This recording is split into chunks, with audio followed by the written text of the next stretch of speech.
The air at the Henderson County Implement Auction tasted of rust and diesel and something sweeter, the dangerous perfume of easy credit. July sun hammered down on the gravel lot, heat shimmering off rows of gleaming red and green machinery. Men clustered in groups, voices loud with the kind of confidence that comes from never having seen the bottom drop out. Corn was holding at $3 a bushel. The Russians were buying American grain by the shipload. Every bank in Iowa seemed eager to hand out money with nothing but a handshake and a signature terms, so generous they felt like permission to dream big. Kenneth Clark stood near the back fence, hands shoved deep into the pockets of his denim coveralls. The fabric had gone soft and pale at the knees from years of kneeling in black soil. At 43, he looked older. The Iowa sun had weathered his face into something resembling the leather work gloves he kept in his truck. His hands carried the map of 1,000 repair scars crisscrossing his knuckles like longitude and latitude lines.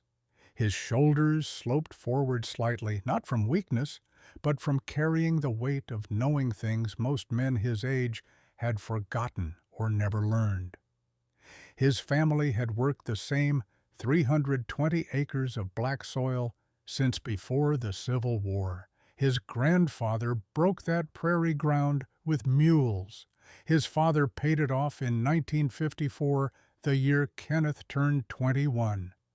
The auctioneer's voice rode over the crowd in that hypnotic sing-song pattern, selling off the assets of a man who'd gotten in too deep, too fast. A nearly new international harvester, 1466, with less than 500 hours on the meter, went for a price that made Kenneth's throat go dry. $38,000. The buyer was Christopher Harris, of course, young, loud, confident in the way only a man with nothing to lose could be. Christopher had inherited the farm next to Kenneth's 5 years back and immediately mortgaged every acre to buy the 2 sections on his other side.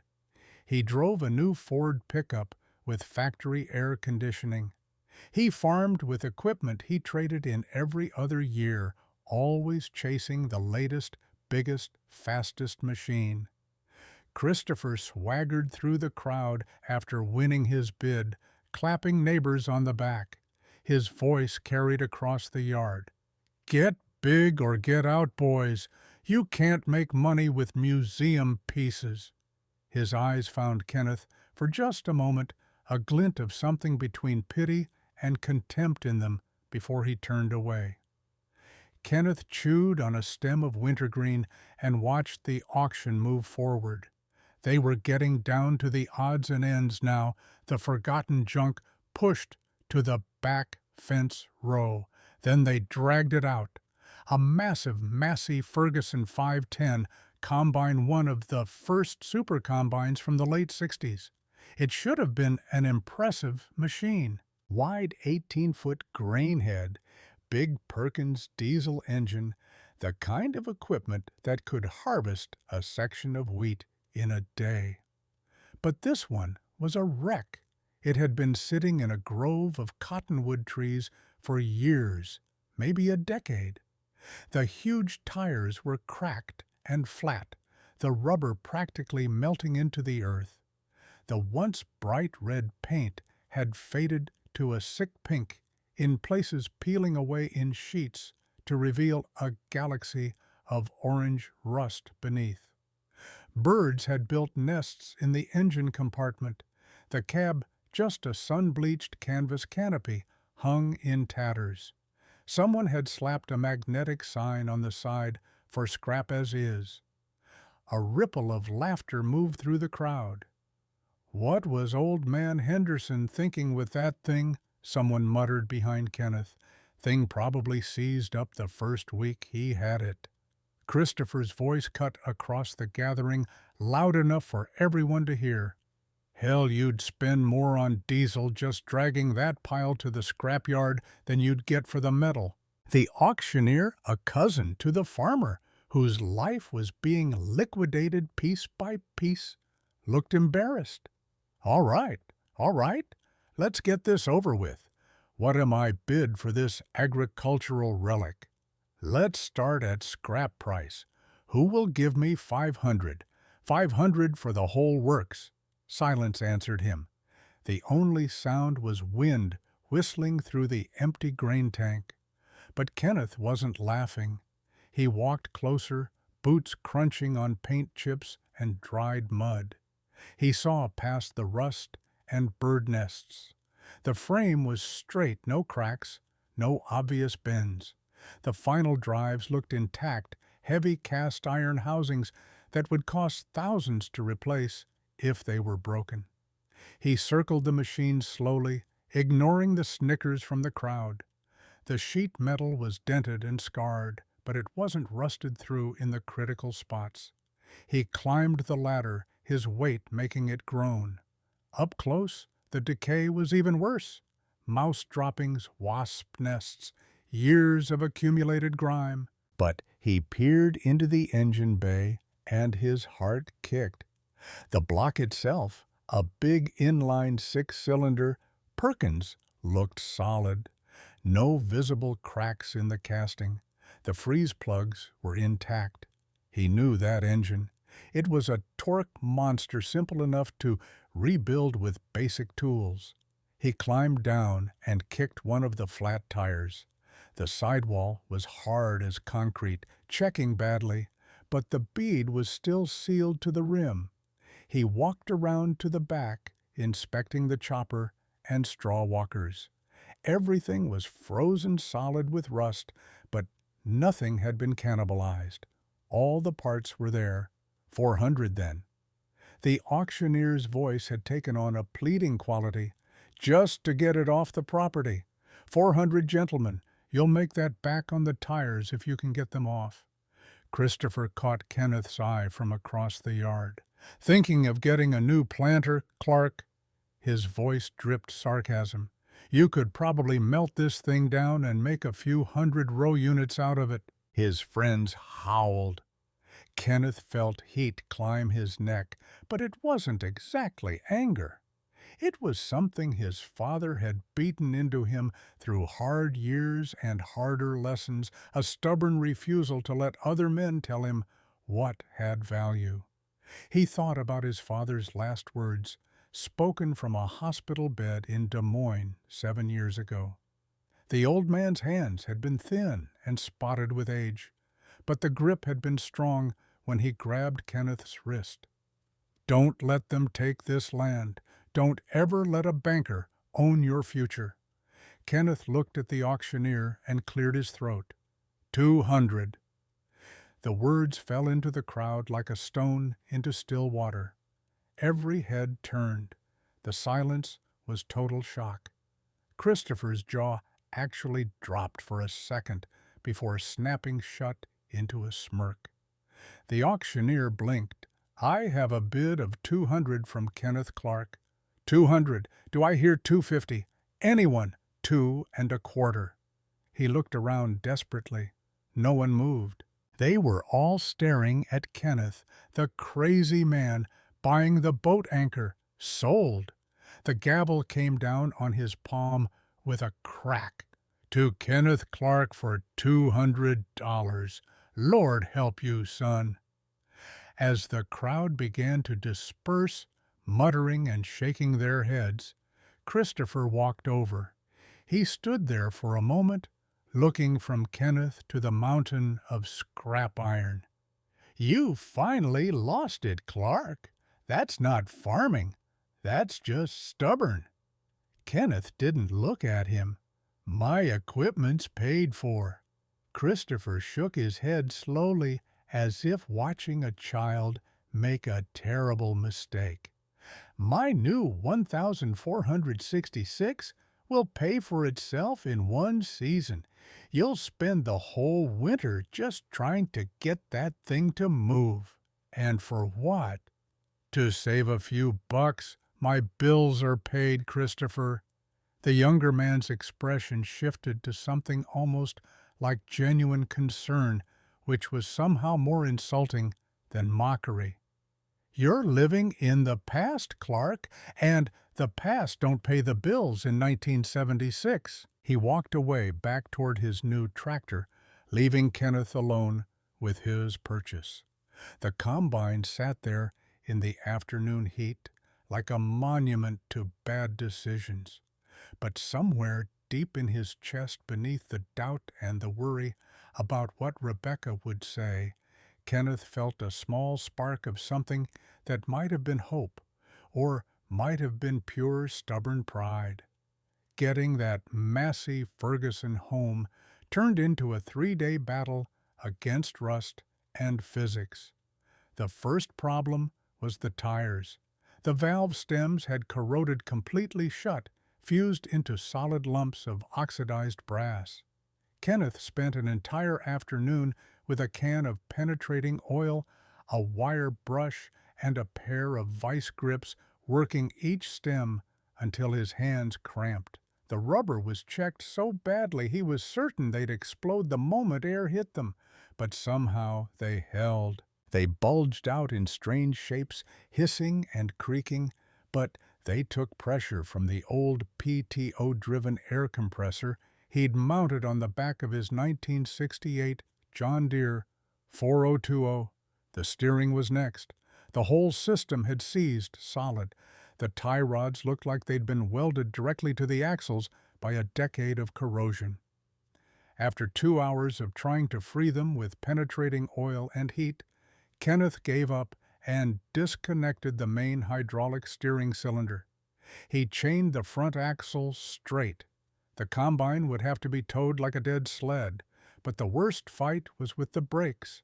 They were locked up tight as a miser's fist. He crawled underneath with a 5-pound sledgehammer and a steel drift banging on the brake actuators until his arms felt like they were going to fall off. Sweat poured down his face, mixing with the rust dust, until he looked like he'd been dipped in red clay. Finally, with a groan that sounded like the earth itself splitting, one wheel broke free, then the other. He backed his 1965 Chevy C60 grain truck up to the combine, a stout old work truck with a 327 V8 and a 2-speed rear end. He didn't own a trailer big enough for this monster, so towing was the only option. He spent the evening fabricating a tow bar out of heavy channel iron from his scrap pile, bolting it directly to the combine's frame with half-inch grade 8 bolts. It was crude, dangerous, probably illegal, but it was all he had. The 8-mile trip home took most of a day. Rebecca followed in the 4020 with the flashers on a small figure in the big tractor's seat, her presence steady even when he couldn't see her face. Kenneth couldn't push the Chevy past 5 miles an hour. The combine swayed and groaned behind him, its immense weight testing the old truck's brakes every time the road dipped. Every farm they passed, men stopped what they were doing to stare. He could feel their judgment like heat on his back. Christopher came by in his shiny Ford pickup, slowed down, shook his head with that same pitying expression, and accelerated away in a cloud of gravel dust. When Kenneth finally pulled into his own lane, the sun was touching the western horizon. He was coated in grease sweat and rust, exhausted down to his bones in a way he hadn't felt since his 20s. Rebecca climbed down from the 4020 and walked over with a glass of iced tea, condensation running down the sides. She looked at the massive wreck parked next to the barn, then at him. "Kenneth, are you sure about this?" He took a long drink, the cold, sweet tea cutting through the dust in his throat. "I think so. I think there's a good machine in there somewhere." The ladies at church were talking. Her voice was gentle, but he could hear the worry underneath. They said you were being foolish, that you were letting pride get in the way of good sense. Let them talk. Their husbands are paying 20% interest at the bank. I'm not. She studied his face for a moment, then nodded once and went back to the house.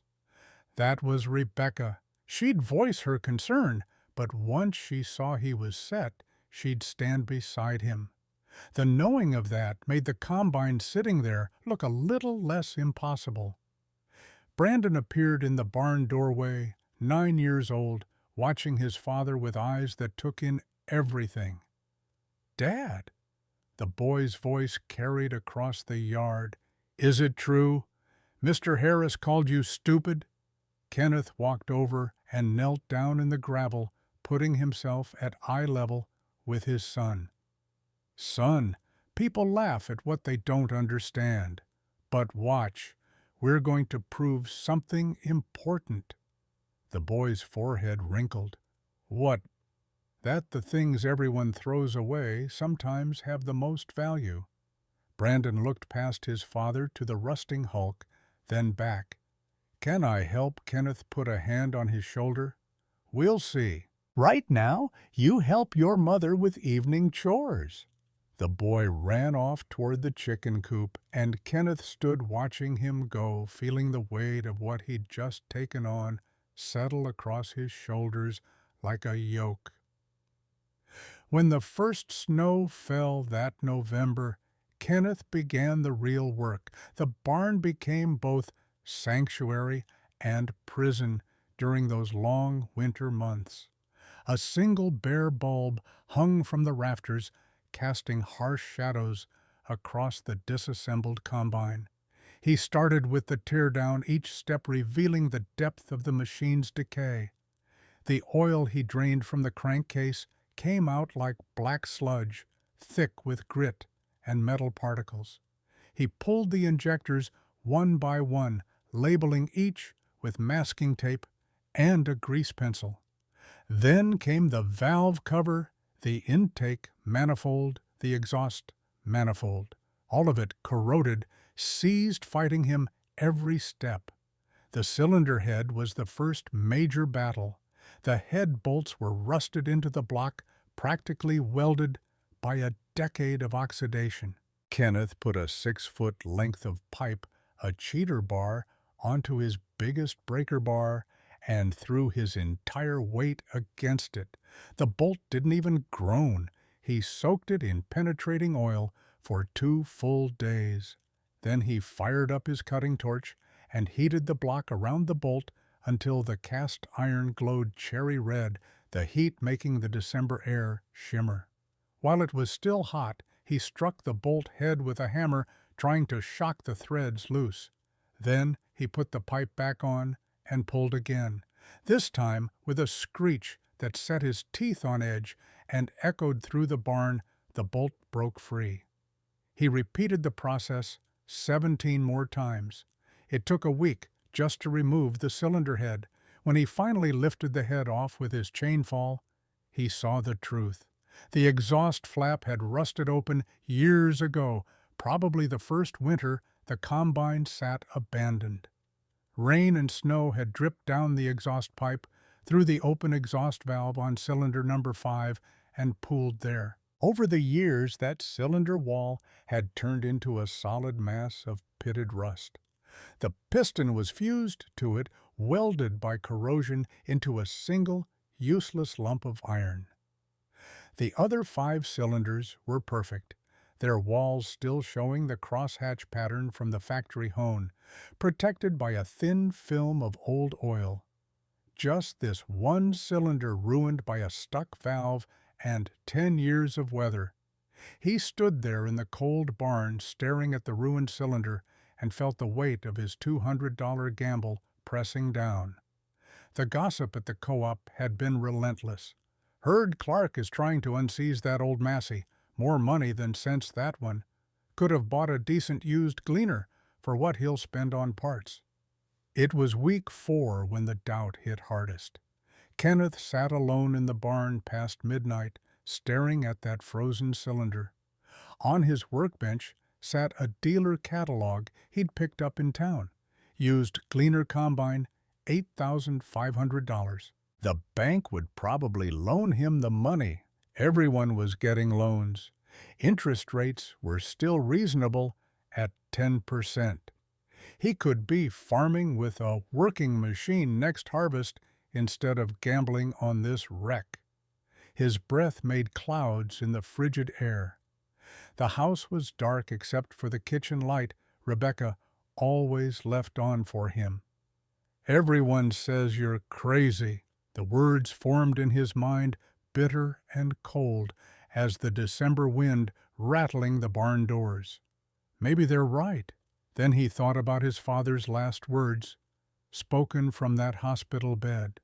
The old man's hands had been thin and spotted with age, but the grip had been strong when he grabbed Kenneth's wrist. "Don't let them take this land. Don't ever let a banker own your future." Kenneth looked at the catalog for another long moment. Then he closed it, walked to the trash barrel, and dropped it in. The next morning before dawn, he drove 3 counties over to a salvage yard and found a Perkins engine block from a burned-out industrial generator.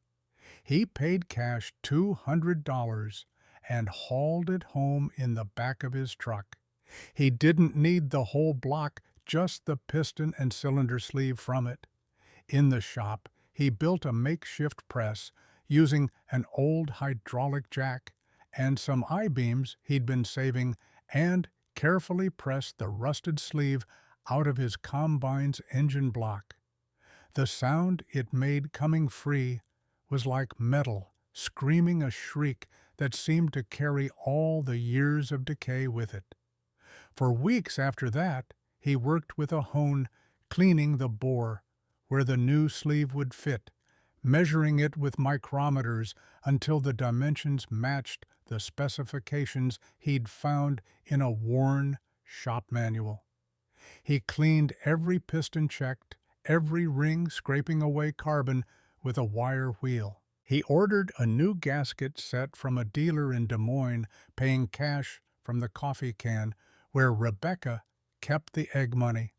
The loneliness of that work was its own kind of weight. While other farmers gathered at the cafe in town, talking about spring planting and comparing notes on new equipment, Kenneth was alone in the barn, his hands black with grease, rebuilding an engine that most people considered scrap. The radio kept him company. Farm reports and grain prices and weather forecasts, the background music of rural life. Some nights Rebecca brought dinner out to the barn, a plate covered with a dish towel. She'd sit on an overturned bucket and watch him work, not saying much, just being present. One night in late January, she broke the silence. "I believe in you, Kenneth." He looked up from the valve he was lapping, his hands cramped and cold. "Even when I look like the biggest fool in Henderson County, especially then." Her smile was small but genuine. "Because you're my fool." Those moments kept him going, when the work seemed endless and the outcome uncertain. The engine came back together, piece by labeled piece, slowly transforming from scattered parts into something whole again. He rebuilt the starter motor, rewinding the armature by hand. He spliced in new wiring where the old had been chewed through by mice. He replaced every fuel line with new rubber hose. But the biggest job was still ahead. The 18-foot grain head was too wide for his terraced fields. It would hang over the edges, impossible to maneuver. So he bought 2 old 10-foot John Deere grain heads at another auction for $50 each. In his shop, he cut them apart with a cutting torch, the flame hissing as it sliced through steel sparks, cascading onto the concrete floor. He laid out the pieces like a giant jigsaw puzzle, measuring and calculating. Using his Lincoln stick welder, he began fabricating a single 13-foot rigid header the perfect size for his operation. The work was slow and precise. Each weld had to be perfect, each brace properly positioned. He reinforced the frame with additional steel, rebuilt the sickle bar drive mechanism, and adapted the mounting plates to fit the Massey Ferguson's feeder house.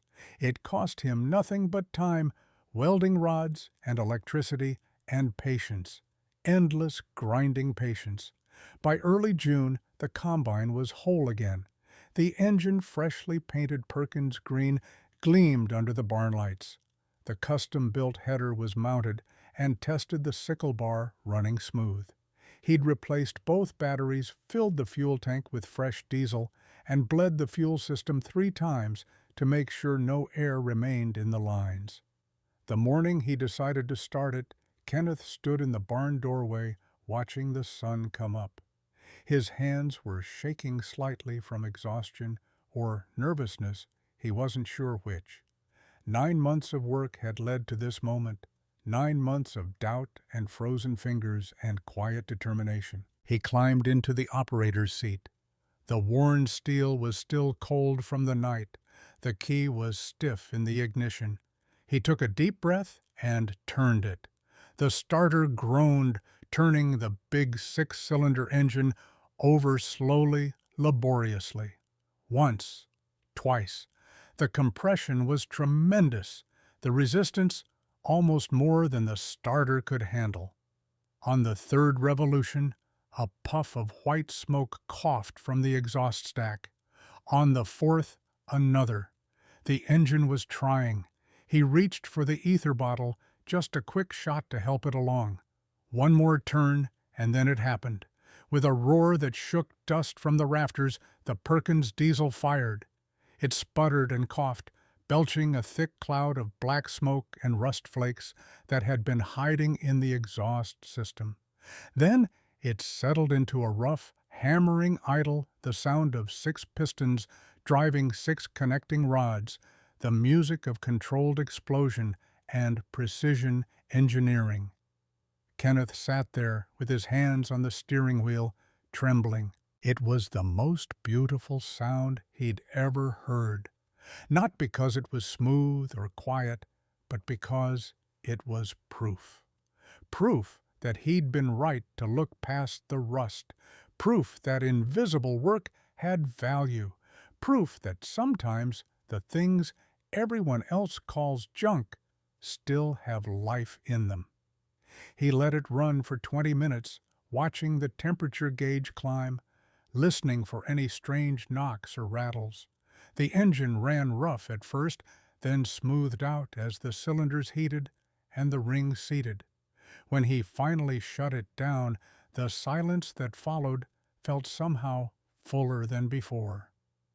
Outside, he heard voices. Brandon came running from the house, 9 years old now, growing tall like his grandfather had been with Rebecca, behind him. "Dad, it works." "Does it really work?" Kenneth climbed down his legs, unsteady. "It does, son. It really does." Rebecca stood in the barn doorway, the morning sun behind her, making a halo of her hair.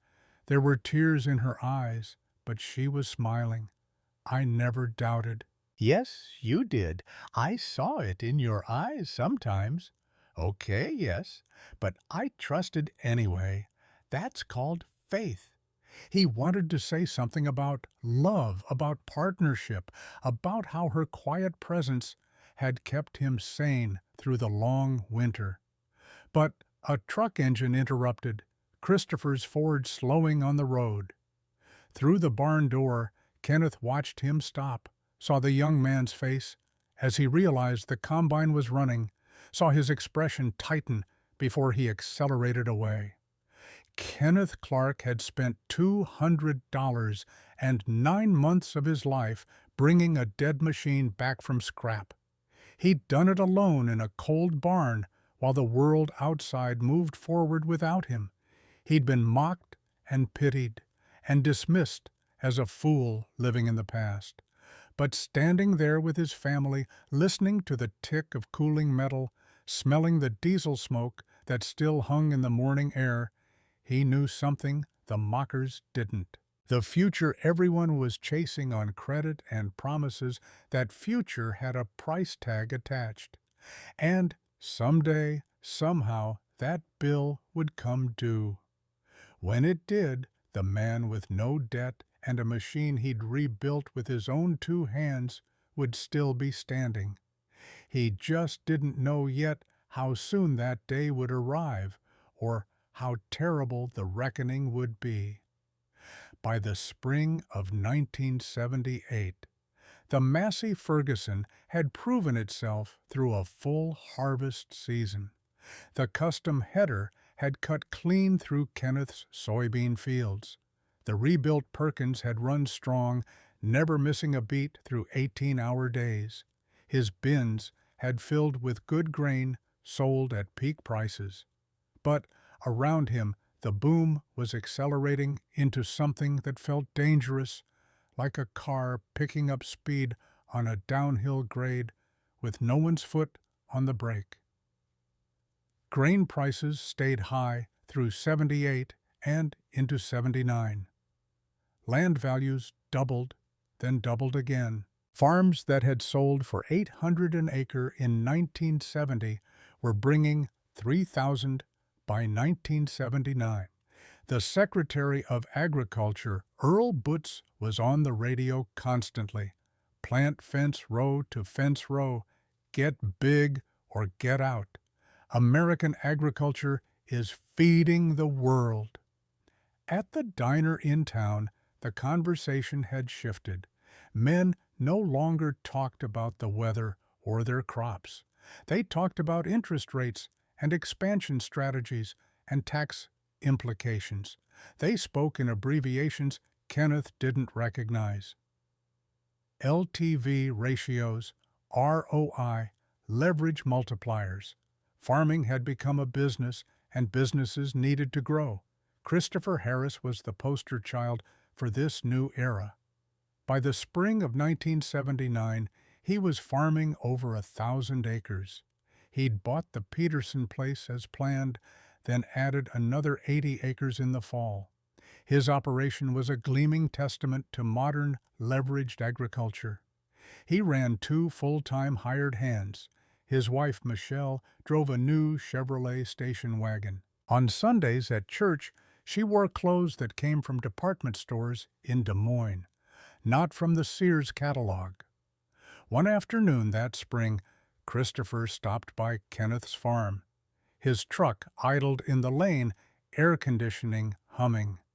Kenneth was in the yard, rebuilding the clutch on his old Farmall M, the 1951 tractor his father had bought new. His hands were black with grease, his coveralls stained with hydraulic fluid. "Still playing with that old junk, I see." Christopher's voice carried over the diesel rumble of his truck. "You know I just locked in a forward contract on my fall corn. The price is going to pay the note on my new 4-wheel drive in 1 year." "1 year, Kenneth." Kenneth wiped his hands on a rag, not looking up from his work. "I'm doing all right, Christopher." "Are you?" The question had a sharp edge hidden under false concern. "You're farming the same 320 acres your granddaddy farmed. My operation will clear more profit this year than this whole place is worth. There's a new world out here, Clark, and you're still living by the old rules. My rules keep me sleeping at night." Christopher laughed, but there was an uncertain quality to it. "Well, I sleep fine, too. In a house with central air and a new roof. You think about that." After he drove away, Kenneth stood in the yard holding the greasy clutch plate. Inside the house, he could hear Rebecca moving around in the kitchen starting supper. Brandon was in the barn doing his chores. The boy was 11, now old enough to handle real responsibility. The 320 acres stretched around them in every direction, every inch paid, for every acre free and clear. That evening, after supper, Brandon asked a question that had clearly been building for a while. "Dad, why don't we get new stuff like Mr. Harris?" Kenneth set down his coffee cup. "Because new stuff costs money, we'd have to borrow, and borrowed money has to be paid back with interest. But Mr. Harris seems to be doing okay." "Seems to be." The words hung in the air between them. Kenneth met his son's eyes. "Let me show you something." He led Brandon to his small office off the kitchen, pulled out the farm ledger. "See this column? Pages of profit with no bank taking a cut. That means every dollar we make is ours to keep. No dealer gets monthly payments. When the crop fails or prices drop, we might have a tough year, but we don't lose the farm." Brandon studied the numbers with a child's simple understanding, but he could see the logic. What if Mr. Harris has a tough year? Then Mr. Harris has a problem. Kenneth closed the ledger. "Remember this, son. The land will take care of you if you take care of it. But the minute you start working for the bank instead of yourself, you've lost something you can't get back." By late 1979, the warning signs were there for anyone who cared to look. Paul Volcker had taken over as chairman of the Federal Reserve in August, and his language was different from his predecessors. He talked about inflation as if it were a disease that needed aggressive treatment. He talked about cooling down an overheated economy. The farm report on the radio started including mentions of prime rates and monetary policy. Most farmers ignored it. Corn was still bringing good prices. Land values were still climbing. The tractors in the dealer lots were still shiny and new and available with easy financing. But Kenneth heard it. On an evening in November, he drove to Christopher's place. He'd thought about it for weeks, composing arguments in his head while he worked. The sun was setting when he pulled into the yard. Christopher was in his shop, a new metal building with concrete floors and overhead lights that could have served as an operating room. He was doing maintenance on his Steiger four-wheel drive, a massive articulated tractor that looked more like something from a construction site than a farm. "Hey, didn't expect to see you here."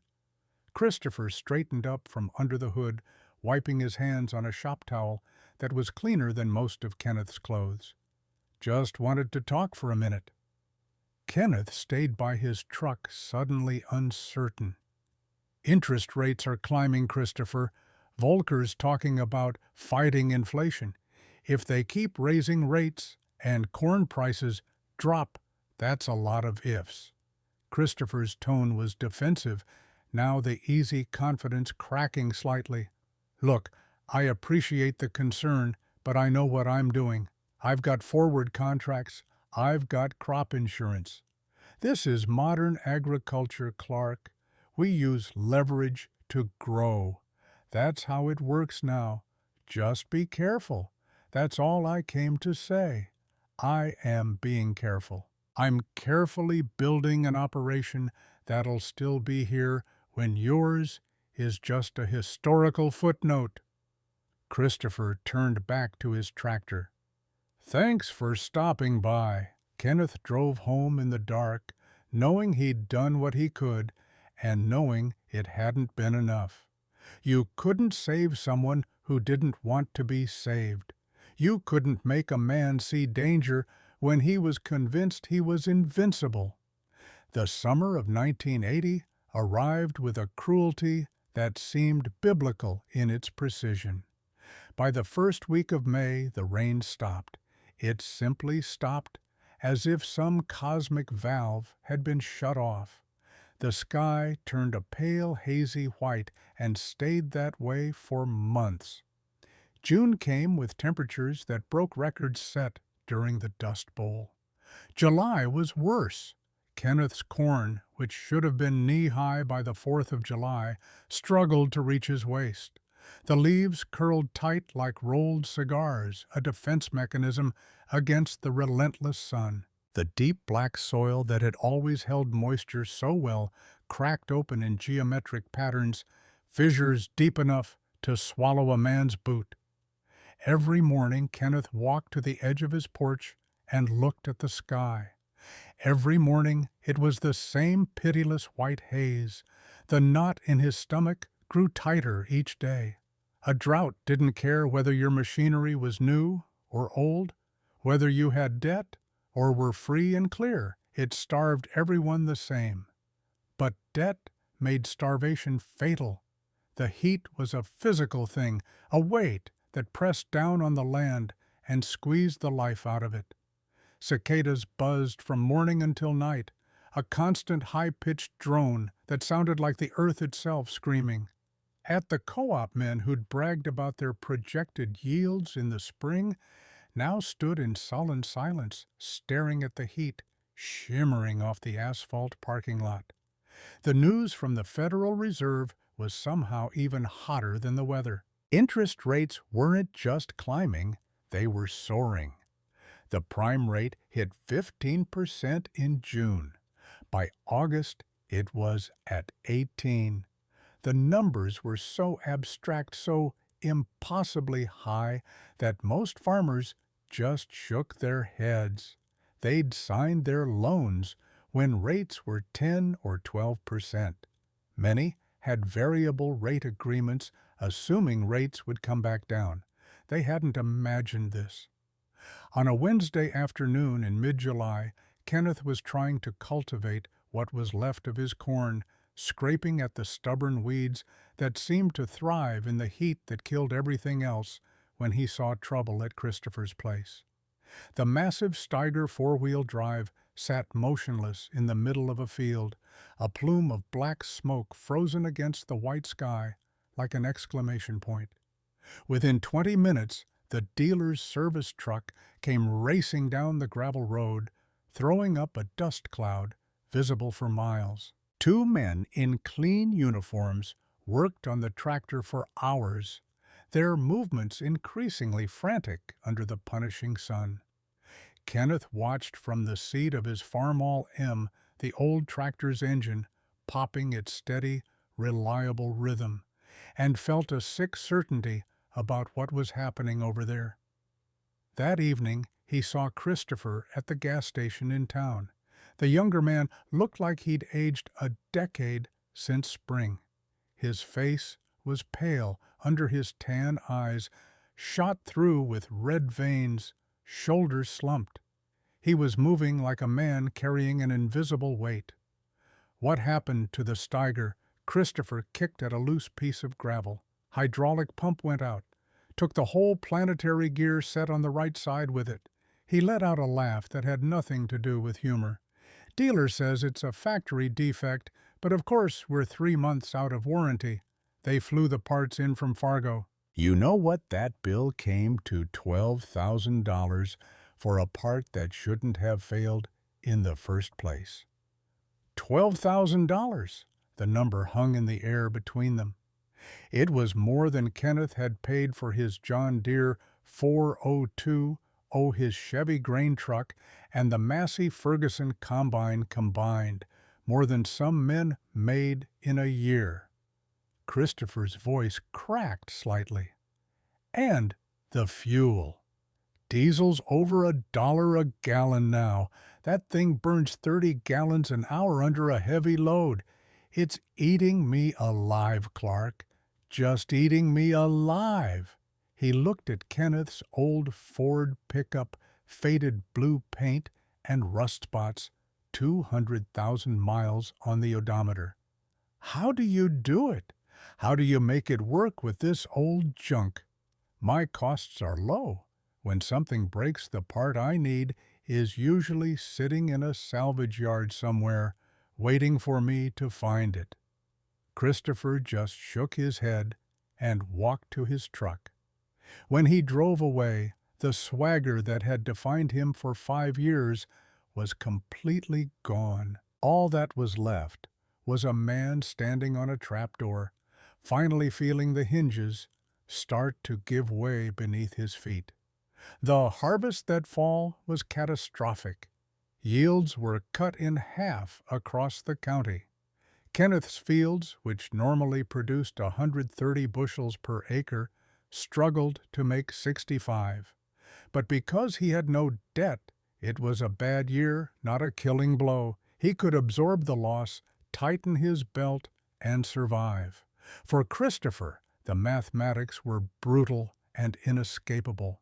His entire operation had been built on the assumption of good yields and stable prices. He got neither. The Carter administration's grain embargo on the Soviet Union had cratered the export market. Corn that should have brought $4 a bushel was struggling to fetch $2.50. Christopher had massive payments coming, due payments calculated on the assumption of bumper crops at premium prices. Instead, he had half a crop at Depression-era prices, and the interest on his loans had ballooned to 20%. Kenneth saw him one morning at the grain elevator arguing with the manager. Christopher's face was flushed with anger and desperation, his voice rising as he tried to negotiate an advance against his stored grain. But the manager was shaking his head. The bank held the lien on Christopher's crop. They weren't releasing a dime until their note was satisfied. Christopher caught sight of Kenneth watching and stormed out of the building, slamming the door hard enough to rattle the windows. The man who had seemed larger than life just 3 years ago now looked small and trapped. All that gleaming equipment that had been his symbol of success had become a fleet of iron anchors dragging him under. At church the following Sunday, Kenneth noticed Michelle sitting with her children, but without Christopher. Her face was drawn, her eyes hollow.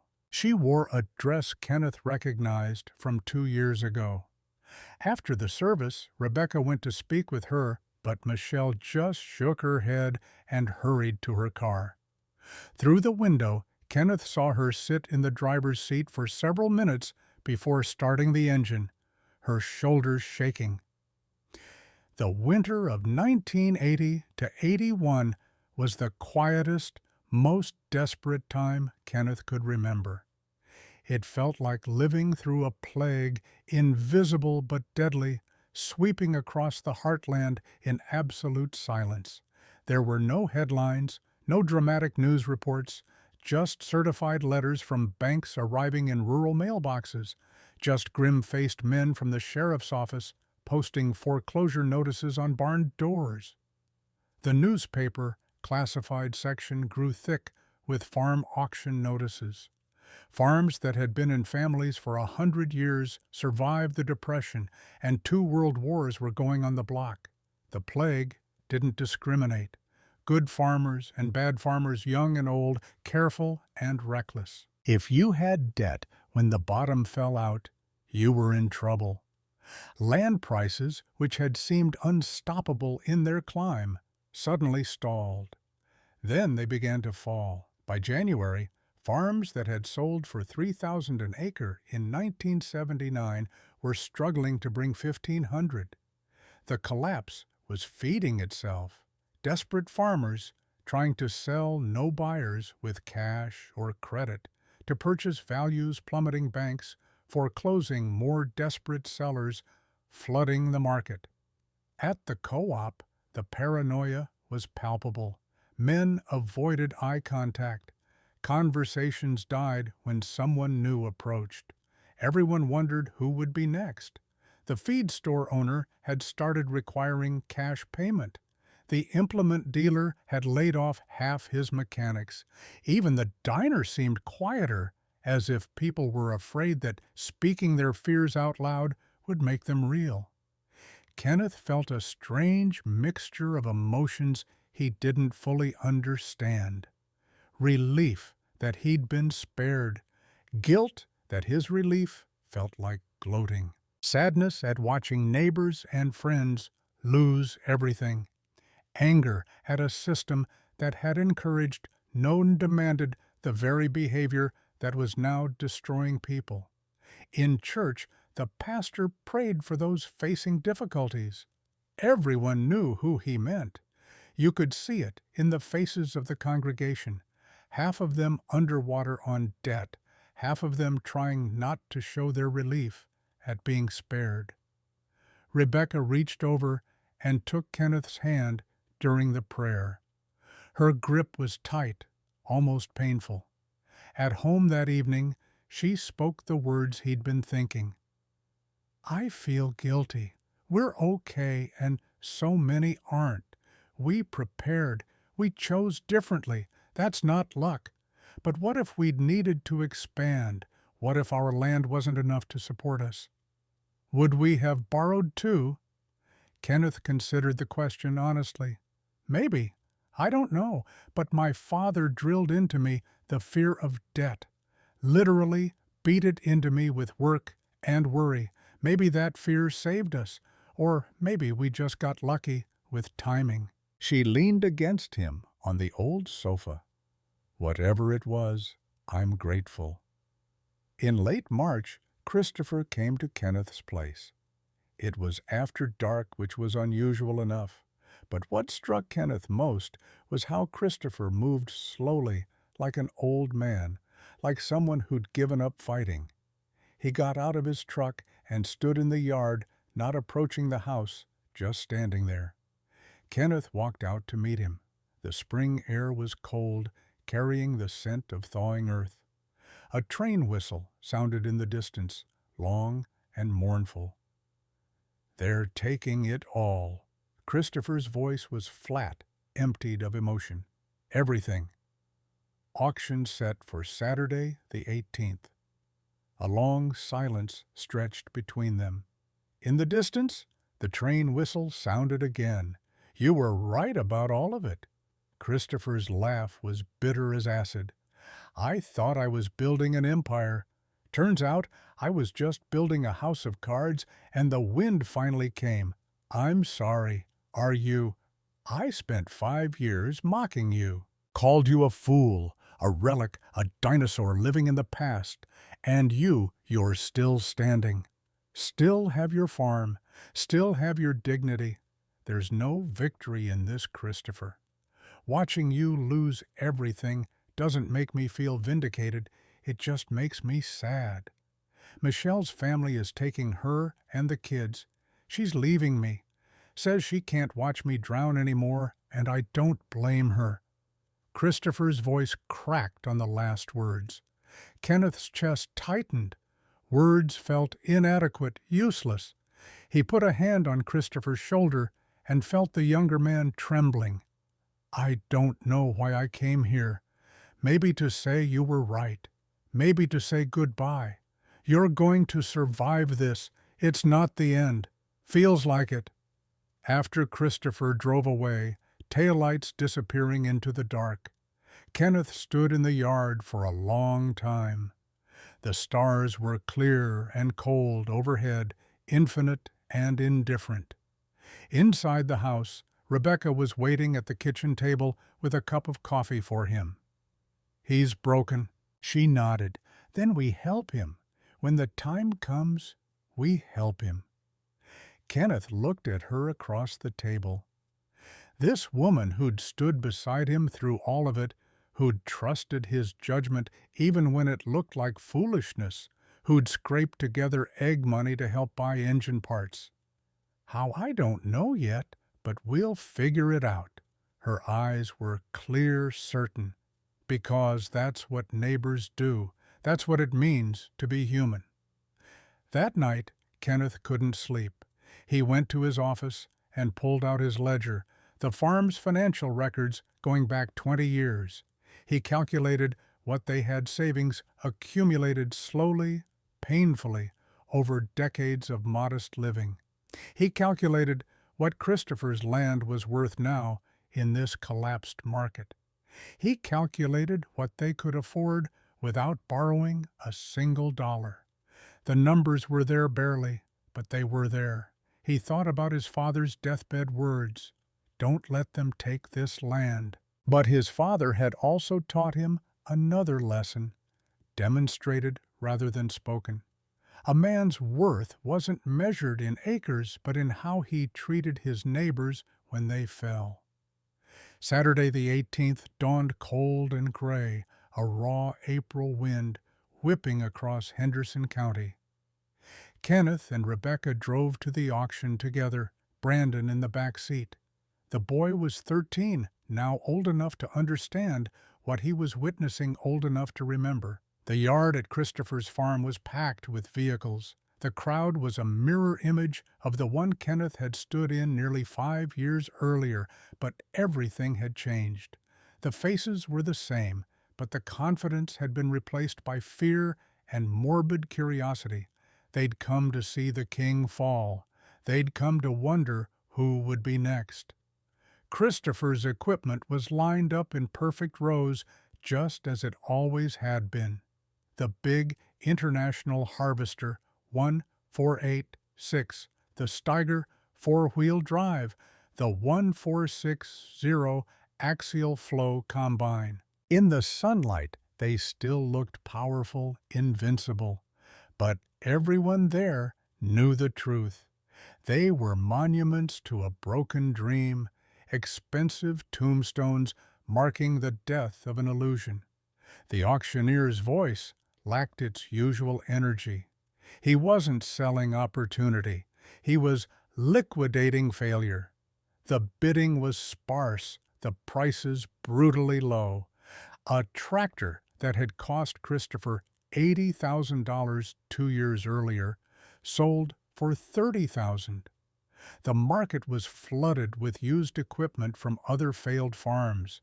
Nobody had the cash or credit to pay fair value.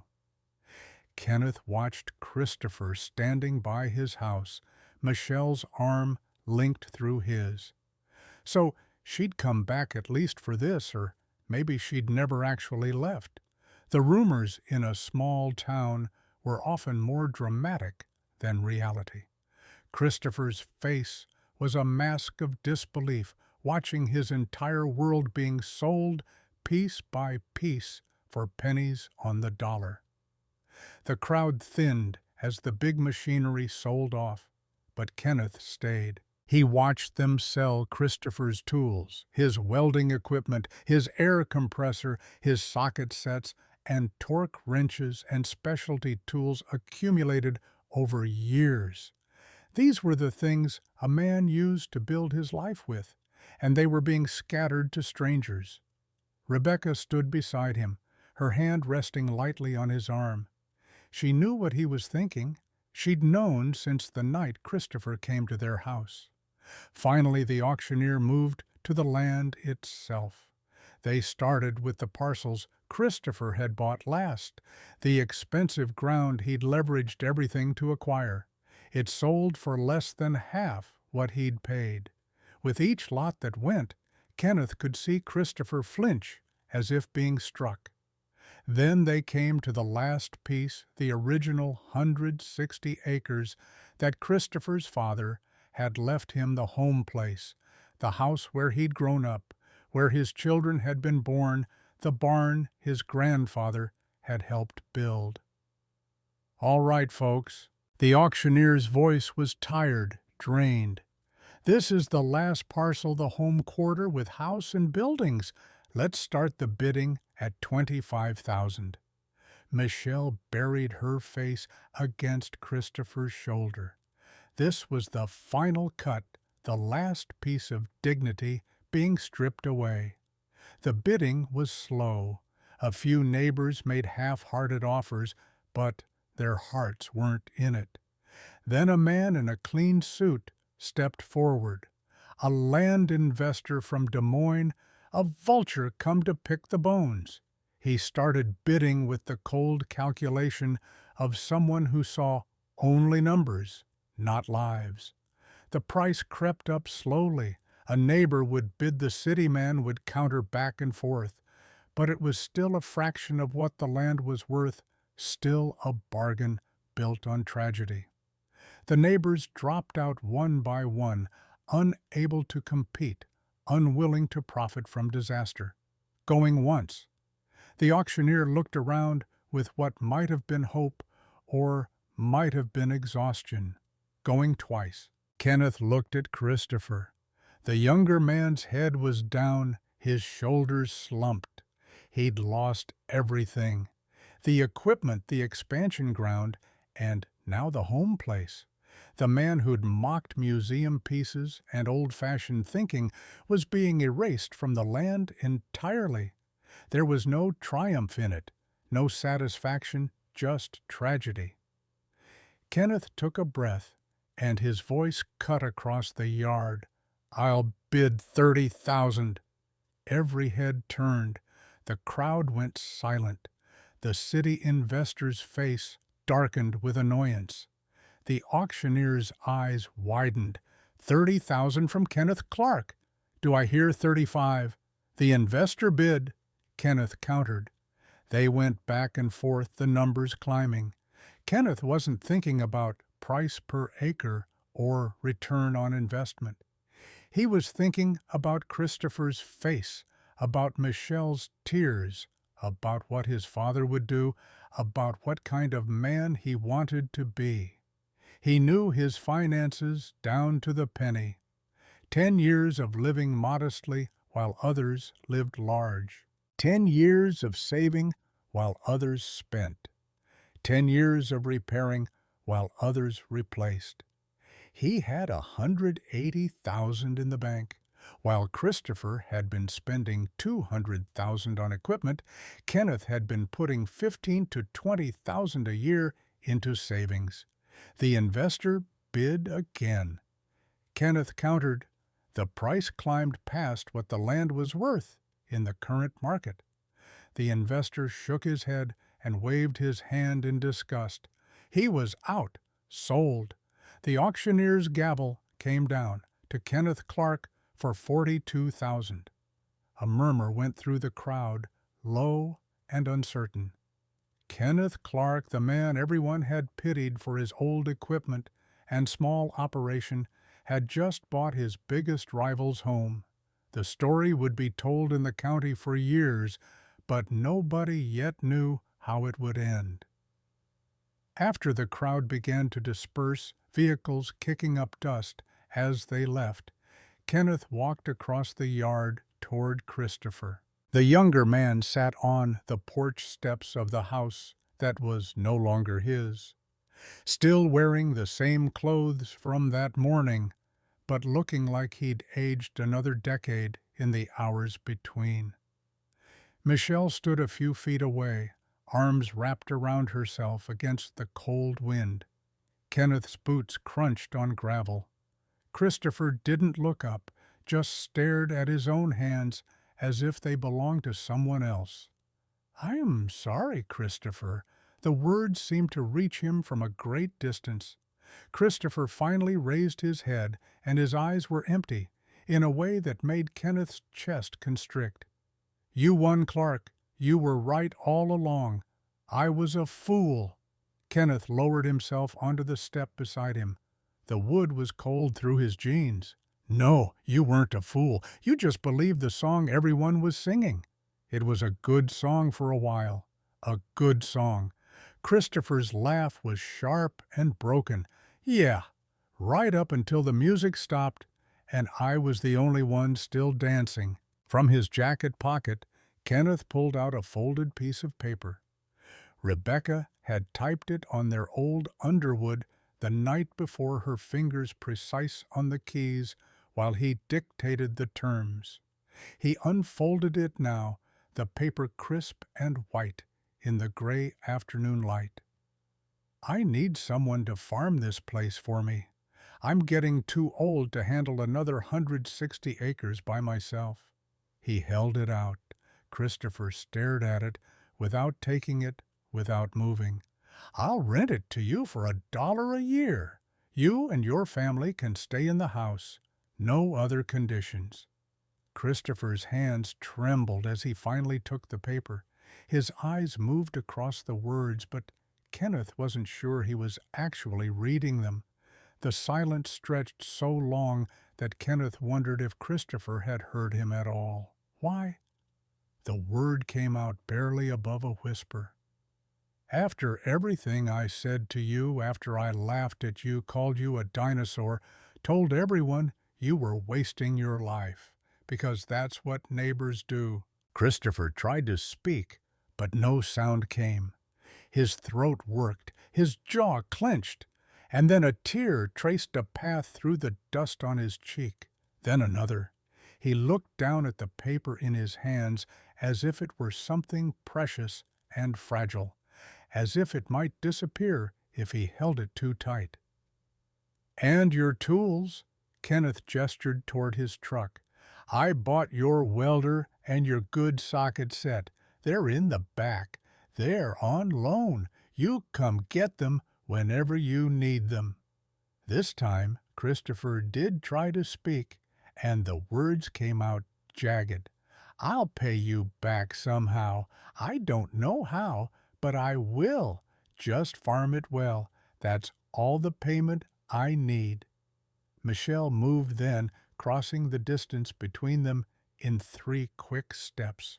She wrapped her arms around Kenneth's shoulders, her face pressed against his neck, and he could feel her shaking with sobs she'd been holding back for months. "Thank you." The words were muffled, but fierce. "Thank you, thank you, thank you." When she finally stepped back, her eyes were red but clear. "We're staying together." She looked at Christopher. "We're going to get through this together." Across the yard, Kenneth saw Rebecca standing by their truck with Brandon. She met his eyes and gave him the smallest nod. He'd done what they'd discussed. He'd done what felt right, even when the numbers said it was risky. He'd chosen compassion over calculation, and the look on her face told him she was proud. The strength to withstand wasn't about the size of your engine or the acres you farmed. It was about knowing the difference between what you owned and what owned you, and having the courage to help someone else learn that difference before it was too late. The story of what happened that April afternoon spread through Henderson County like wildfire in dry grass. It changed overnight, transformed in the telling until it became something larger than the facts alone could support. But the core remained true. Kenneth Clark had bought his fallen rival's home place and given it back. Not sold, not rented at market rate. Given it back for $1 a year and a handshake. At the co-op the following week, conversation stopped when Kenneth walked in. Men who'd ignored him for years now nodded with something that looked like respect. At church on Sunday, the pastor mentioned the act carefully without names as an example of Christian charity. People who'd pitied Kenneth for his old equipment now saw something different. Wisdom where they'd seen stubbornness. Strength where they'd seen weakness. The shift wasn't universal. Some still thought he was a fool, just a different kind of fool now. Some resented him for having the resources to help when they barely had enough to survive themselves, but most recognized what he'd done as something rare. Mercy extended without conditions. Grace offered without expecting anything in return.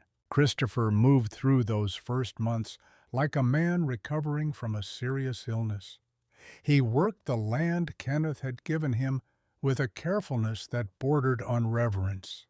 Every morning before dawn, he'd walk the fields checking soil moisture, inspecting drainage tiles, pulling the occasional weed by hand. He farmed the way his grandfather had farmed the way men farmed when they understood land was a privilege, not a right. In the evenings, he worked in the old shed behind the house, the one his father had used for machinery repairs. He'd taken Kenneth's tools, borrowed not given, and set up a small engine repair business. Word got around fast. Christopher Harris could fix anything. Small engines, hydraulics, electrical systems. He charged fair prices, did the work right, and stood behind it. The first customer was a widow from 3 farms over whose riding mower had quit. Christopher rebuilt the carburetor, replaced the fuel lines, and charged her $20. She tried to give him $40. He refused. The next customer was a young farmer whose diesel pickup had developed a fuel injection problem. Christopher diagnosed it in 20 minutes, ordered the part, installed it himself, and charged only for the part plus 2-hour labor. The young man asked why it was so cheap. Christopher just looked at him, and his voice was quiet but firm. "I know what it's like to count every dollar." By the fall of 1982, Christopher had more work than he could handle alone. He hired a kid fresh out of technical school, taught him the trade the old way through, watching and doing and making mistakes and learning from them. The business grew slowly, organically built on reputation rather than advertising.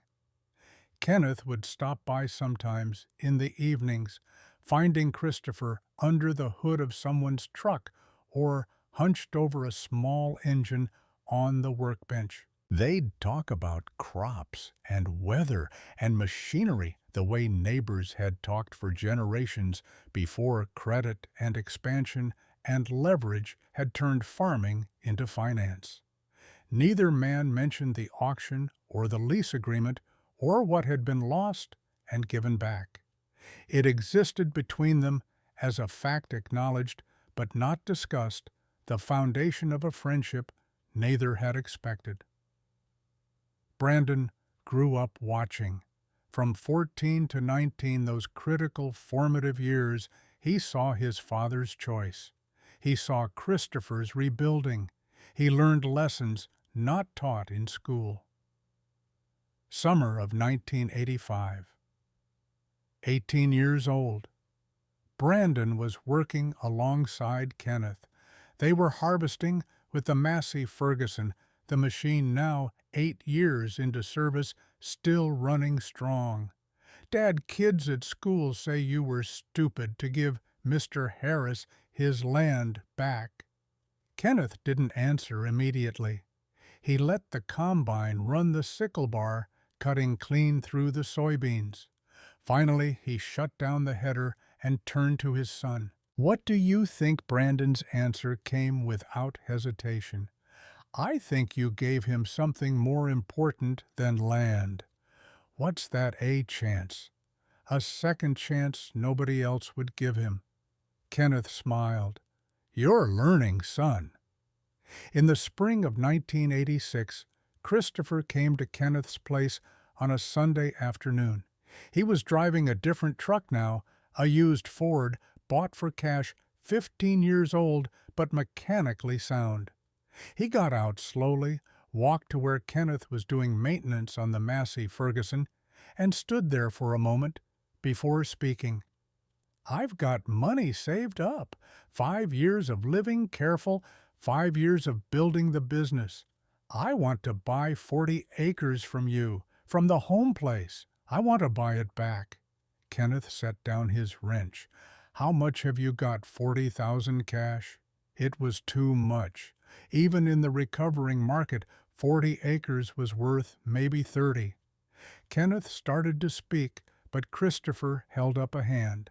"I know it's over market. I don't care. I need to own something again, not for pride, for my kids, so they know we came back from nothing." Kenneth wiped his hands on a rag. "All right, we'll draw up papers, make it legal." They shook hands there in the yard. The deal sealed the old way on character and mutual respect rather than contracts and lawyers. Later, they'd filed the proper paperwork, but the agreement was made in that handshake, and both men knew it was as binding as anything a court could enforce.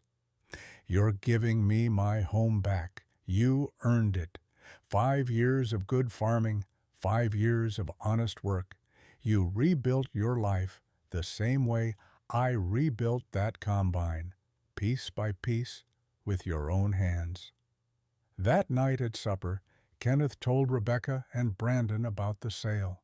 The boy was 19 now, home from Iowa State, first year, studying agricultural business. He listened with the intensity of someone trying to memorize important information. So he gets back some of what he lost. Some, not all, but some. Kenneth met his son's eyes across the table. Remember this. A man's worth isn't measured in how high he climbs. It's measured in how he gets up after he falls. The years between 1986 and 1988 moved with the steady rhythm of seasons. Kenneth continued farming his original 320 acres, the land his great-grandfather had broken his grandfather had cultivated, his father had paid off. He never expanded beyond that. When neighbors asked why he didn't buy more, ground prices were still depressed. Land was available, he'd just shake his head. 320 is enough, more than enough. The John Deere 4020 turned over 10,000 hours on its meter in the spring of 1988. The tachometer reading was a testament to years of steady work, careful maintenance, and respect for good machinery. But the engine was tired now, burning oil, making noises it hadn't made when new. So that winter, Kenneth rebuilt it himself in the barn, pulling the engine out with the same chainfall he'd used on the Massey Ferguson 12 years earlier. He pressed out the pistons, honed the cylinders, replaced the rings and bearings. He had the crankshaft reground at a machine shop in town, paying cash for the work. He rebuilt the fuel injection pump, replaced every gasket, checked every tolerance. It took him 3 months working evenings and weekends, but when he was done, the engine ran like new. Better than new, because he knew every component intimately. The Farmall M continued doing the lighter work, cultivating, pulling the hay rake, running the old grain auger. Its engine still popped with that same reliable rhythm, the sound of 1951 engineering that had been built to last. Kenneth had replaced the rings and valves twice over the years, but the block and crank were original. The tractor was 37 years old and still earning its keep, but it was the Massey Ferguson 510 that had become a local landmark. Every fall when harvest came around, Kenneth would fire up that Perkins diesel and its roar would echo across the valley. Neighbors 2 farms away could hear it, that distinctive hammer-beat idle, the sound of 6 pistons driving 6 rods, the mechanical symphony of controlled combustion. It wasn't the fastest combine in the county.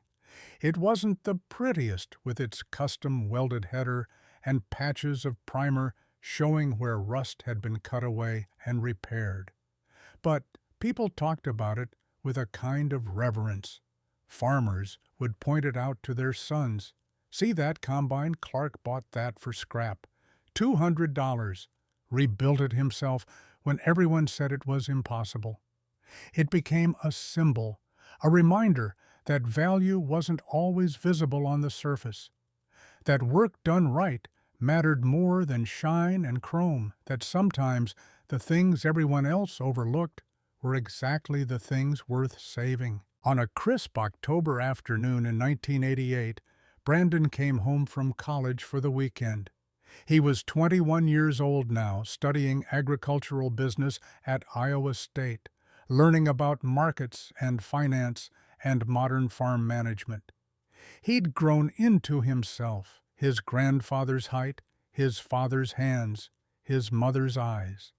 He found Kenneth in the barn preparing the Massey Ferguson for soybean harvest, adjusting the cylinder speed, checking the concaves. "Dad, we learned about the farm crisis in class this week. The '80s crash, They talked about leverage and debt-to-asset ratios and cash flow. They made it all sound so complicated. Kenneth stopped working and looked at the old combine. The red paint had faded to a soft mottled orange, over 12 years of sun and weather. The machine was covered in dents and welds and patches, each one marking a repair made a problem solved, a season survived. It looked ancient and tired, but Kenneth knew better. Under that weathered exterior was an engine he'd rebuilt with his own hands, a frame he'd straightened, and reinforced systems he understood completely. He put his hand on the massive drive wheel, the rubber worn but still solid. "It's not complicated, son. Your grandfather taught me, and I'm teaching you." Brandon moved closer, giving his father full attention. "Don't ever let a banker own your harvest before it's even in the ground." That was the first rule, the bedrock. Once you take debt on a crop that hasn't been planted yet, you've mortgaged your future to luck and weather and markets. 3 things no man can control. Don't ever bet the farm on the weather or the price of corn, because you can't control either one. The second rule, the hard truth. Markets turned, droughts came. The only constant was change, and change killed men who'd bet everything on stability. Don't ever buy something you can't pay for and can't fix yourself.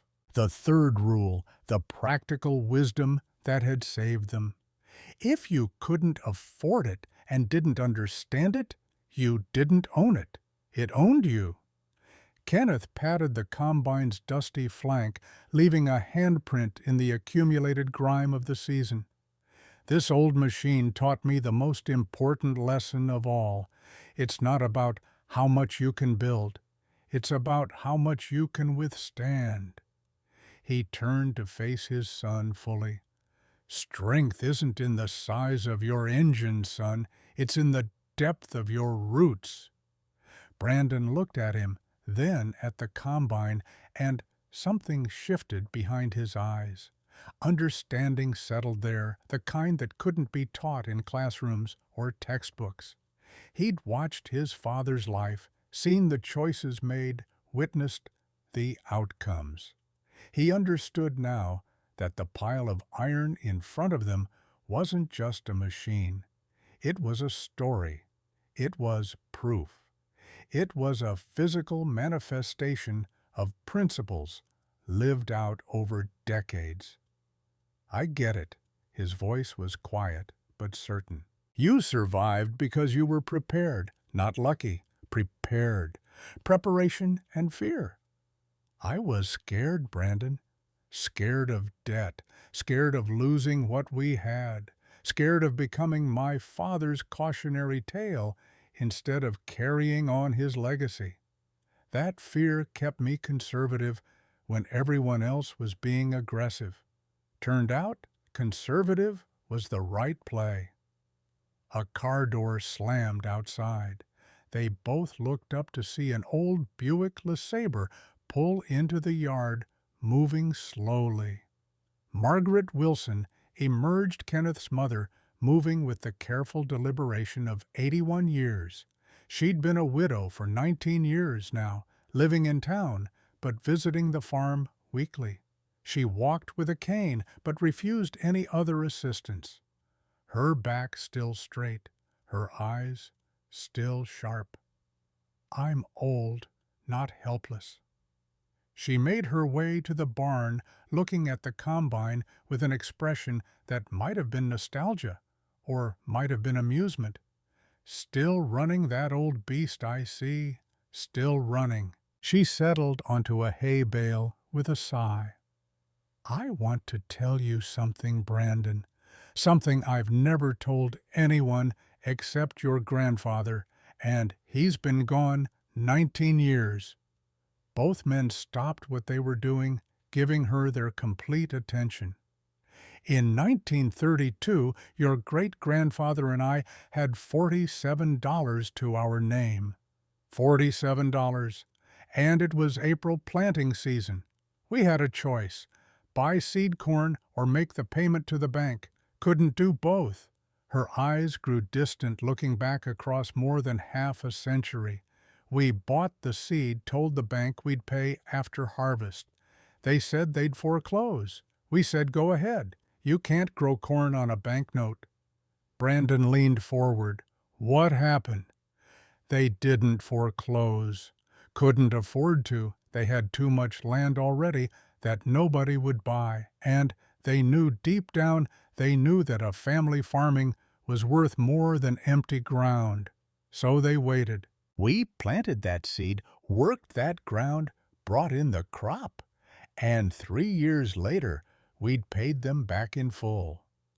She looked at Brandon directly. You come from survivors, not because we were lucky, because we were stubborn, and because we loved each other more than we feared them. The words settled over the barn like a benediction. That December, Margaret passed away quietly in her sleep. At her funeral, the church was packed. 3 generations of people she'd taught and influenced and helped over 80 years. The pastor spoke about resilience and faith, and the quiet strength of women who held families together through depression and war and disaster. He quoted her final words to Brandon about surviving through stubbornness and love. More than a few people cried. They buried her next to Kenneth's father in the cemetery on the hill overlooking the farm. The land she'd helped save in 1932 stretched out below, still in the family, still producing, still free. Spring came early in 1989. By March, the ground was workable. One Saturday morning, Kenneth and Christopher drove together to an auction. A young farmer was losing his place. Different reasons than the 80s crash, but the same result. The farmyard looked eerily familiar. The defeated posture of the family, the sparse crowd, the equipment selling for less than it was worth. The farmer was maybe 30, his wife younger, a baby on her hip. We should help. Christopher's voice was quiet. Kenneth looked at him, seeing the reflection of that April day 8 years ago. What are you thinking? We bid on some equipment, not to keep, to rent back to him, give him a chance to rebuild. They bid carefully, strategically. A used planter that went too cheap, a grain drill, a good used tractor. They won the bids and immediately approached the young farmer. We're going to rent this equipment back to you. Christopher's voice was kind, but firm. Same terms as a lease purchase. You farm with it, make payments you can afford, and in a few years, it's yours. The young man looked between them, confused and hopeful and terrified all at once. Why would you do that? Because someone did it for me once. Christopher glanced at Kenneth. Because that's what neighbors do. Brandon had come with them home for spring break. He stood watching the whole transaction, seeing his father and Christopher work together to save someone else the way Kenneth had saved Christopher. The lesson was being passed forward, the cycle continuing. Over the following months, the young farmer worked the equipment, made his modest payments, and slowly rebuilt. Christopher checked in on him regularly, offering advice, helping with repairs, becoming a mentor the way Kenneth had mentored Christopher. The circle widened, the principles spreading to another generation. By the time harvest came around that fall, Kenneth was 56 years old. His back hurt more than it used to. His hands were stiff in the mornings. But when he climbed into the Massey Ferguson and fired up that Perkins diesel, he felt 20 years younger. The roar still sent a thrill through his chest, the sound of survival, the music of stubborn persistence. Brandon had graduated that spring, and come home to farm. He worked alongside his father now, learning the rhythms of the land, the personality of each piece of equipment, the judgment calls that separated good farmers from failed ones. They worked the same 320 acres, using the same machinery, following the same principles. One evening in October, after a long day of combining soybeans, they stood together by the barn. The sun was setting, painting the sky orange and purple. The Massey Ferguson sat quiet after its day's work, dust and chaff still clinging to it. "When you take over, what are you going to do with it?" Brandon didn't hesitate. "Keep it running, same as you." "Why?" "Because it's not about nostalgia. It's not about being stubborn for stubborn's sake." His voice carried certainty. "It's about remembering. Remembering that value isn't always visible. Remembering that work done right matters. Remembering that the things everyone overlooks are sometimes exactly the things worth saving." Kenneth felt something in his chest expand and release. His son understood not just intellectually, but deeply in the way that mattered. The lesson had taken root. The call came on a Tuesday morning in October 2009 while Brandon was combining the North 40. His cell phone, a concession to modern farming that his father still refused to carry, vibrated in his shirt pocket. The hospital in Des Moines. Kenneth had collapsed in the waiting room during his routine checkup. They were running tests. Brandon shut down the combine mid-row and drove the 20 miles to the hospital, doing 70 on roads posted for 55. He found his father in a bed that looked too small for him, hooked to machines that beeped and hummed. Rebecca sat in the chair beside him, her hand wrapped around Kenneth's, her face composed, but her eyes telling a different story. Heart attack. Small one. The doctor was young, younger than Brandon, speaking in careful tones.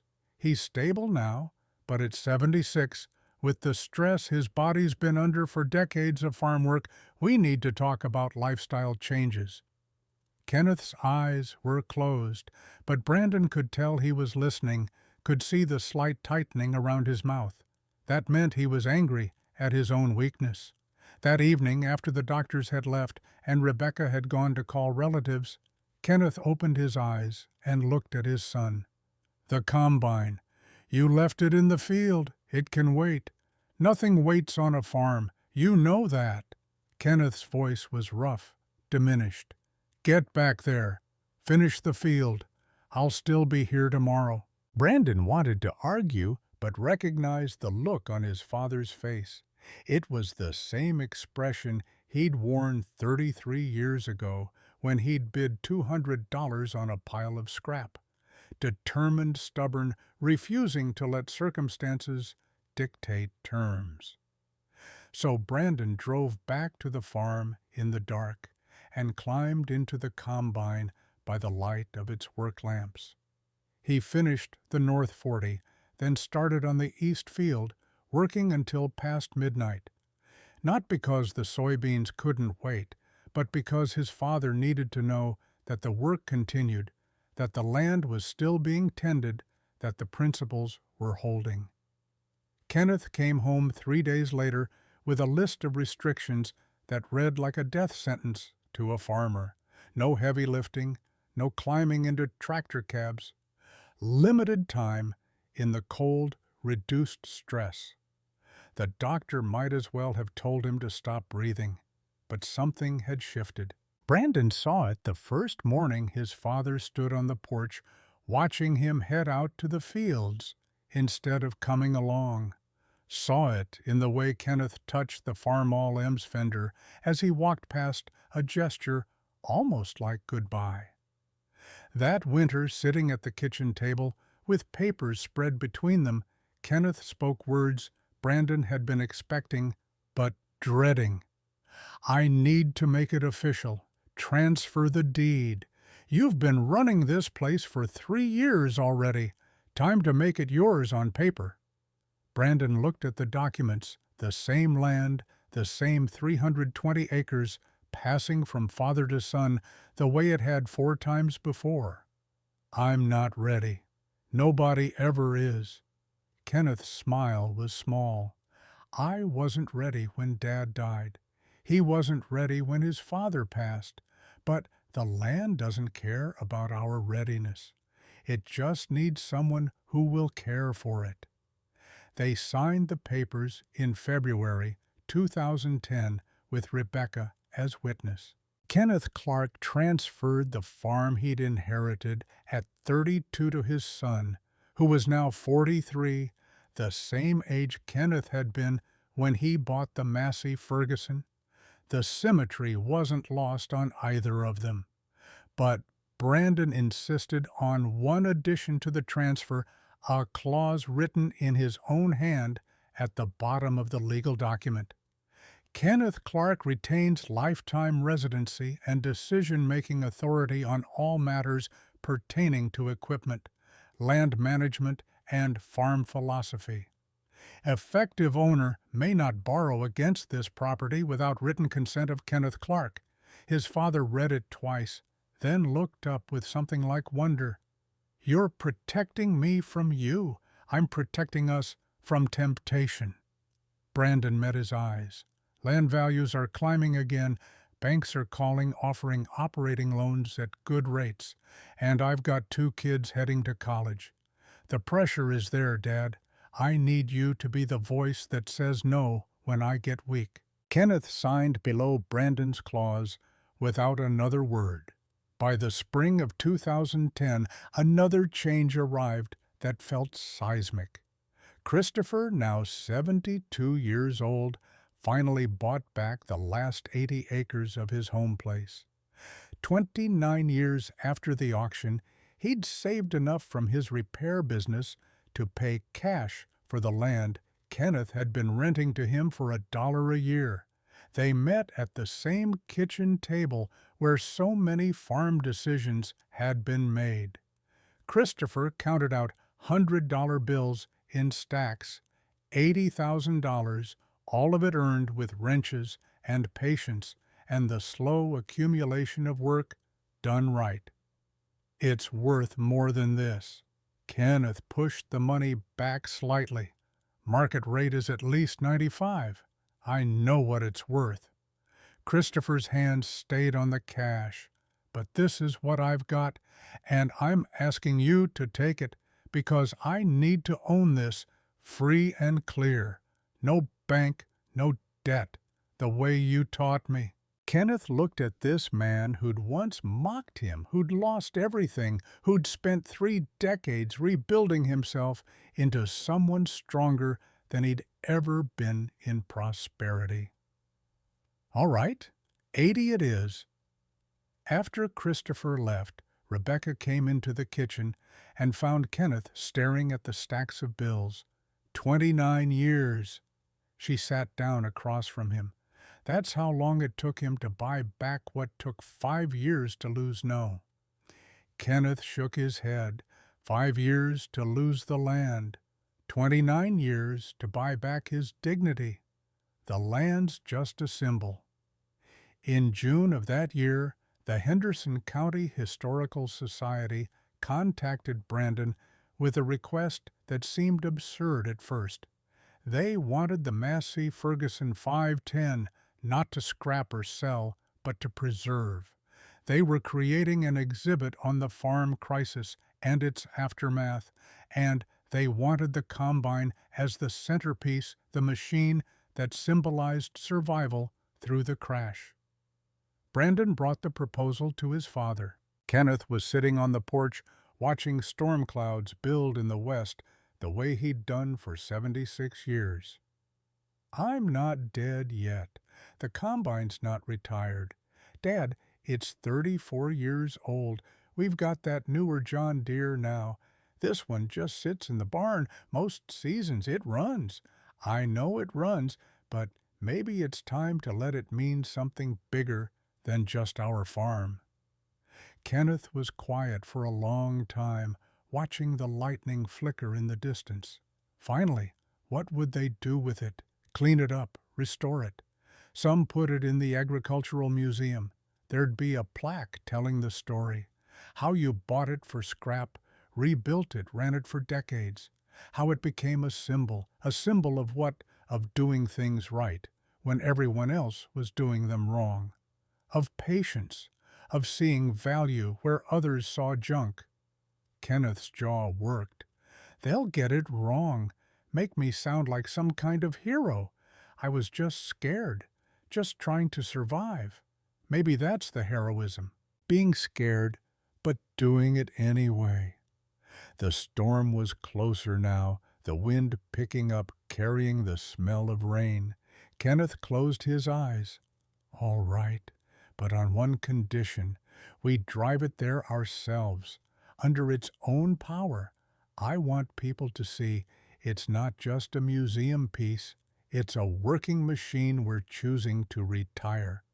The day they delivered the combine to the museum was hot and clear, late August 2010. Brandon drove the semi with the Massey Ferguson chained on the flatbed trailer. But first, they'd driven it the 8 miles from the farm to town, Kenneth, in the operator's seat, Brandon following in the pickup. Just like hauling it home 34 years earlier, except this time people didn't stare with mockery. They stopped what they were doing and waved. At the museum, a small crowd had gathered. Local farmers, some reporters, a few historical society members. The curator, a woman in her 50s who'd grown up on a farm herself, shook Kenneth's hand with both of hers. This means more than you know. We've interviewed 17 families who lost their farms in the 80s. Yours is the only story we have of someone who made it through intact and then helped others. We weren't the only ones. No, but you're the only one who turned around and helped others through it. That's what makes this story worth preserving. They unveiled the plaque that afternoon. Bronze mounted on oak, Massey Ferguson, 510 combine, purchased 1976 for $200 as scrap. Rebuilt 1976 to 1977 by Kenneth Clark. In service 1977 to 2009, harvested over 250,000 bushels. Symbol of resilience through 1980s farm crisis. Strength isn't in the size of your engine, it's in the depth of your roots. Kenneth Clark to his son, 1988. Kenneth read it 3 times, then turned away. His shoulders were shaking. Rebecca stepped beside him and took his arm, and only then did Brandon realize his father was crying. 76 years old, and Brandon had never seen him cry before. I was just scared. Kenneth's voice was barely audible. Just a scared man trying not to lose what his father left him. And you didn't lose it. Rebecca's voice was fierce. And then you gave it to others so they wouldn't lose theirs. That's not fear, Kenneth. That's love. The museum opened the exhibit in September. Within a month, over 3,000 people had visited. Farmers brought their children and grandchildren to see the combine, to read the story, to understand that the choices their parents and grandparents had made to stay small, to avoid debt, to repair rather than replace, hadn't been backward. They'd been wise. But it was a letter that arrived in October that showed Brandon how far the ripples had spread. It was from a young farmer in Missouri, a woman he'd never met. Dear Mr. Clark, I visited your father's combine at the museum last week. I'm 28, trying to start farming with my husband, and everyone tells us we need to borrow $300,000 for equipment, or we'll never make it. We were about to sign the loan papers. Then I read the plaque, and I thought, what if we don't? What if we start small, buy used, learn to fix things ourselves. What if we give ourselves the gift your father gave himself, the freedom to fail without losing everything? We're not signing. We're buying a used tractor for cash instead. I thought your father should know his story is still saving farms, still saving families. Jennifer Kowalski, Miller County, Missouri. Brandon brought the letter to his father that evening. Kenneth read it twice, folded it carefully, and put it in his shirt pocket over his heart. That's worth more than the combine ever was. By the fall of 2011, Kenneth's health had deteriorated to where he spent most days in the house. But on good days, he'd walk out to the machine shed and sit in the old wooden chair he'd dragged there decades ago, watching Brandon work. His hands would move sometimes phantom motions of adjusting a wrench or threading a bolt muscle memory from 10,000 repairs. Brandon's children, Emily 17 and Joshua 15, had grown up hearing the stories. One Saturday in October 2011, Emily came to Brandon with a proposal. "Grandpa taught you to rebuild engines. You need to teach me. I want to learn on something real." They started with the 1951 Farmall M, 60 years old, now still running but tired. Brandon and Emily spent that winter in the shop, the same shop where Kenneth had rebuilt the Massey Ferguson's engine 4 decades earlier, taking the Farmall apart piece by piece. Kenneth would come out some evenings, bundled in a heavy coat, and watch from his chair. He didn't offer much advice. His hands shook too much now to demonstrate anything. His breath came too short to explain for long, but his presence was instruction enough. When they fired up the Farmall in March 2012, its engine popping with that same reliable rhythm it had made for 61 years, Emily stood in the shop doorway with grease-black hands and tears running clean tracks down her cheeks. "I get it now. Why Grandpa kept everything, why you do. It's not about the machines at all." "No." Brandon put an arm around her shoulders. "It's about knowing you can survive, knowing you've got the skills and the tools and the understanding to make things work when everyone's saying they can't be fixed." Kenneth died in his sleep on a Sunday morning in April 2013, 2 weeks before his 80th birthday. The funeral was packed, standing room only, in a church that seated 300. Farmers came from 6 counties, the current generation middle-aged, now, who remembered him as a stubborn man with old equipment. The older generation, his contemporaries, who remembered the auction and the years of mockery that preceded his vindication. And the young ones who only knew him through stories, but understood those stories, had saved their family farms. Christopher Harris gave the eulogy his voice strong despite his 75 years. He talked about pride and fall and grace, about a man who could have gloated but chose mercy, about lessons learned not through words but through example. Kenneth Clark taught me that a man isn't defined by his success. He's defined by what he does when he fails and what he does when someone else fails. Christopher looked at the crowd. "I failed spectacularly, lost everything I'd built, and this man, he could have let me drown, could have bought my land cheap and let me disappear. Instead, he threw me a rope, and then he taught me how to swim." They buried Kenneth on the hill next to Rebecca's parents, overlooking the 320 acres he'd never mortgaged, never lost, never let slip from the family. The same land his great-grandfather had broken, the same soil his grandfather had cultivated through depression and war, the same fields his father had paid off with decades of careful work. That evening, the family gathered at the farmhouse. Relatives, Brandon barely knew, neighbors who'd become family, And Christopher, with his wife Michelle, still together after 60 years of marriage that had survived bankruptcy and shame and rebuilding. They told stories about Kenneth's stubbornness, about the combine that became legend, about the winter he spent alone in the barn while everyone thought he was crazy about the auction where he bought back a man's dignity along with his land. But it was Emily who asked the question that had been building all day. Grandpa saved money for decades. He died with almost $1 million in the bank.